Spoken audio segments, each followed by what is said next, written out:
You're listening to Fourth and Inches on Spreaker Web Radio, presented by Bayou State Pawn and Jewelry and Bayou Bark. Now here are the hosts, Nick Lott and Armando Ramirez. And Fourth and Inches is on for a Friday. We have a bunch of breaking news that came in either late last night or earlier today. So starting off the show, before we get into anything huge, I'm Nick Lott. He's Armando Ramirez. We are breaking down, breaking news stories on this Friday edition. Hit us up on Twitter at NotTheFakeInLot and at DJ8Tracks92. Hit us up on Facebook, facebook.com/4thandinches.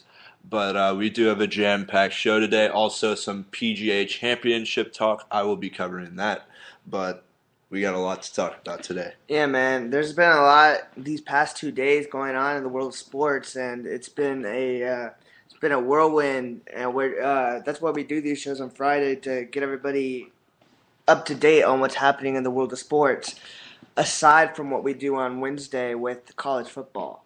And one thing that I looked at my phone earlier today and did not want to believe, LSU has removed Tyrann Mathieu from the football team. He can still go there as a student, but his scholarship has been removed. Tyrann Mathieu no longer an LSU Tiger. He's looking for other places to play, maybe some smaller schools in Louisiana if he wants to stay in his home state, but that all remains to be unseen. And Les Miles held a press conference today in Baton Rouge, and Mathieu was dismissed for violation of team and school rules. That it was undisclosed as to what the rule violation was. There were some speculations that I know LSU does have a team rule that if a player fails 3 drug tests, he is off the program, but we don't know that for sure. Get your facts right. But as far as the violation that was broken, we have no idea. All we know is that Tyrann Mathieu is no longer an LSU Tiger. Yeah, and that's a huge blow to the LSU Tigers with their chance of getting to the national championship. Just last Wednesday, we were breaking down college football and the top ranked teams in the country and everything. They're the number 1 ranked team in the country right now, and they are a big favorite. They were a big favorite to get to the national championship game, and now what? Having that said, I'm going to stop you right there. I don't think. Yes, Tyrann Mathieu, the best defensive player that is returning in the country.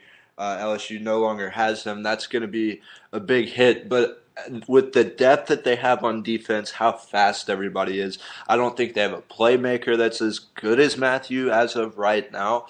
But you don't think they'll take such a big hit? I mean, he is he was an All-American last year, Ben Derrick Award winner last year. I mean, all the credibility he has is there. The fact that he's no longer there, I definitely don't think that solely would keep them out of a national championship bid. But it does hit them a little bit. It hurts them. But I mean, Eric Reed's still there. Morris Claiborne, they lost him to the pros, so they're now with Mathieu gone, they're going to have to completely revamp their whole cornerback situation, but I don't think it's too hard of a task. Yeah, I'm not saying they're not going to be in the picture, because they're always in the picture. I'm just saying that it's going to take a hit on their defense and take a hit on their chances, just a little hit on their chances to get to the national championship. Well, I agree with you there, but one more thing I wanted to get out of this. Like I said, it's unclear where he's going to transfer, but I do have a friend at Nicholls State in Thibodaux, like an hour and a half down the road from LSU, that said that Tyrann Mathieu has talked to the head coach there. I'm not going to throw out the player's name because I wouldn't want to get him into any type of trouble, but there is some confirmation that Tyrann Mathieu has talked with a coach at Nicholls State along with a bunch of other coaches around the country. But one thing, if Tyrann Mathieu does end up transferring to Nicholls State, they play LSU at Tigers Stadium next season. So that adds some flavor into Tyrann Mathieu getting kicked off the team. Exactly. And wherever he does transfer, he's not. It's not going to be for a big power like LSU anymore. It's going to be probably a smaller school. Since if you do transfer to a D1 to D1 school, you do have to sit out a year. Right. So if he wants, he's a junior, right? So Yeah, if junior. if he wanted to sit out a year and wait till his senior year to play for a big power like USC or whatever, that's fine. But if he wants to play now, he's not going to have that big power. He's not going to have that big school that he wants to play for, and he's not going to get that national recognition that he got last year. And really what it came down to is he just ran out of chances. Les Miles finally just lost his patience with him, and like I said, just ran out of chances. That was his final chance. He blew it, and as a result, he's no longer on the team. And good for the team too, because and that goes a lot to show about Les Miles, because that. As of right now, that was their best player. And the fact that he's being kicked off. Yeah, it's not like he was trying to cover anything up. He's like, okay, look, he screwed up. This was the last chance we were giving him. I told him that, and as a result, he's no longer playing for us. Yeah, and I think, sometimes when you have such big players like that, the players become bigger than the team, and the coach wouldn't dare to even touch the player and, try and kick him off or whatever. So good for Les Miles, good for LSU that there's a rule in place. The rules are in place for a reason, and that's why he got kicked off. And it was his own fault. It's not LSU's fault, not Les Miles' fault. We're going to be right back. We're going to get into some of the Dwight Howard trade, more storylines in sports, power rankings that we didn't finish on Wednesday, so stay tuned.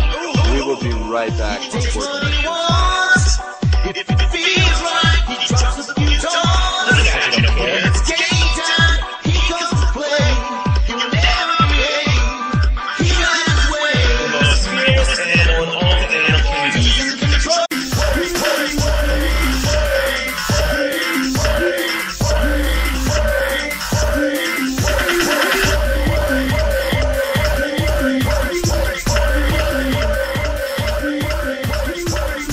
Listening to Fourth and Inches on Spreaker Web Radio, presented by Bayou State Pond and Jewelry, Bayou Bark, and RDM Audio. Now here are the hosts, Nick Lott and Armando Ramirez. We're back on Fourth and Inches, back from that commercial break. We are watching the PGA Championship right now.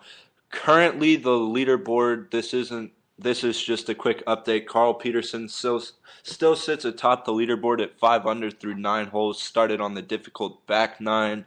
1 over on the day. Tiger Woods and Vijay Singh are both at 4 under par. Second place. It's tied for second place. Pat Perez, Ryo Ishikawa at 3 under. Rory McIlroy just sunk a long putt for par on 11 to stay at 2 under for the tournament. 2 under for the tournament, 3 over for the day. So bit of a disappointing day for Rory. But back into the show now. We're going to get into Armando's going to get into a little bit of the Dwight Howard trade. And before we get into it, do you think this trade makes sense? Yeah, I think it does. I think the Magic got a lot out of the trade. They got pieces that they needed for the trade to rebuild after Dwight Howard. So basically what happened yesterday night, Dwight Howard was traded to the Lakers. It was a 4-team trade that sent him to the Lakers and sent Andrew Bynum to the 76ers. Now, it was a big trade, so let's get into it. The Lakers, of course, got Dwight Howard. They also got Chris Duhon and Errol Clark. The Nuggets got Andre Iguodala, from the 76ers. The 76ers got the big piece coming from the Lakers, Andrew Bynum, and also they did get Jason Richardson.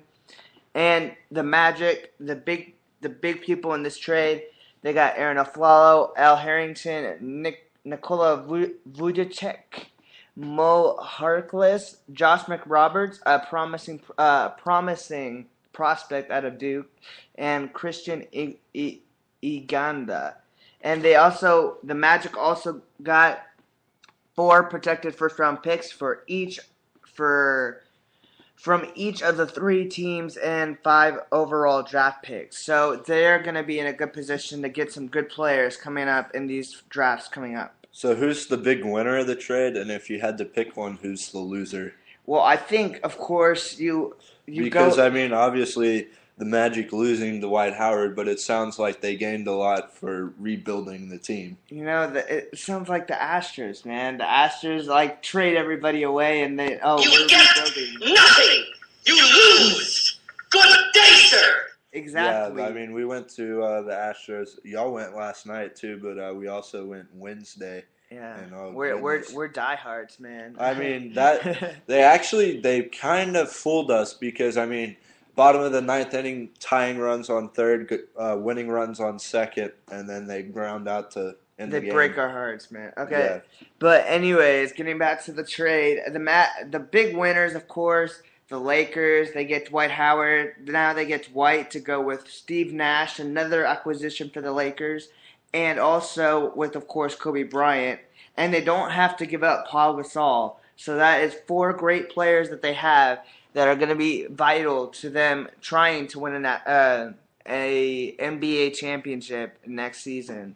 Having that said, who's your pick to win the West, the Thunder or the Lakers? I still think that the Lakers are going to have to give the Lakers a year, just like the Heat needed a year. Give the Lakers a year. They'll be fine, and they'll be even better than not next season, but the season after that. And I think the Thunder will still be atop of the West come next season, but it will be close. And think about this: if you get the Heat versus the Lakers in the finals, that's going to be even better, and it's going to be one of the greatest finals ever. Ever? Really? Ever. I think so. That's a hard question, bro. I mean, there's so many superstars. Imagine LeBron, Chris Bosh, Dwayne Wade, Dwight Howard, Kobe, Steve Nash, Paul Gasol, Metta World Peace. You got a lot of stars on that NBA Finals. So, having that said, we still need to go through the season. We need to see what happens. We need to see if they can bond, if they can have some chemistry together. How much different do you think it's going to be this year when they have a full season as to where last year they had to deal with the lockout and, like, I think Tiger Woods just dropped a putt for, I guess that was for par, but I mean, it went around the hole twice and then fell. But he's still at 4 under through 10 holes, so 1 shot off the lead. As we get another look at this putt. Lip. Oh my gosh, dude. Yeah, it went all the way around the hole, and then he just stood there for like 5 seconds. Like, did that really just happen? Oh, but imagine how mad he would have been if he had missed. Oh, no! What were we talking about? Dwight Howard and Okay. the Magic and Yeah. how many the shortened season last year as a full season. That Oh will be yeah, played okay. this Well, year. yeah, Dwight. They're definitely gonna have they're gonna have training camp to get ready. They're gonna have couple preseason games. You know, they're gonna get ready. They're gonna do their thing. As where last year they didn't really have time to get ready, and the older teams were a little bit better because they didn't have to play as long a season, Right. and the younger teams were just as good. But it's going to be different. It's definitely more taxing on the older teams, and it's because there are more games that they have to play.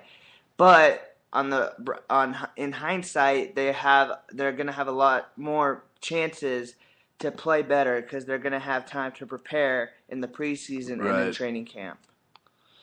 And so now I guess we will go to a break. When we come back, we're going to have power rankings and a more in-depth look at Heisman hopefuls now that Tyrann Mathieu is gone.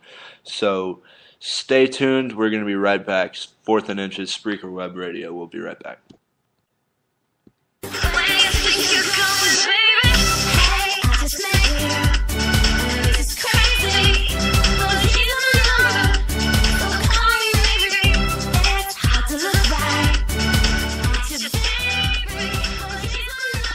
You're listening to 4th and Inches on Spreaker Web Radio, presented by Bayou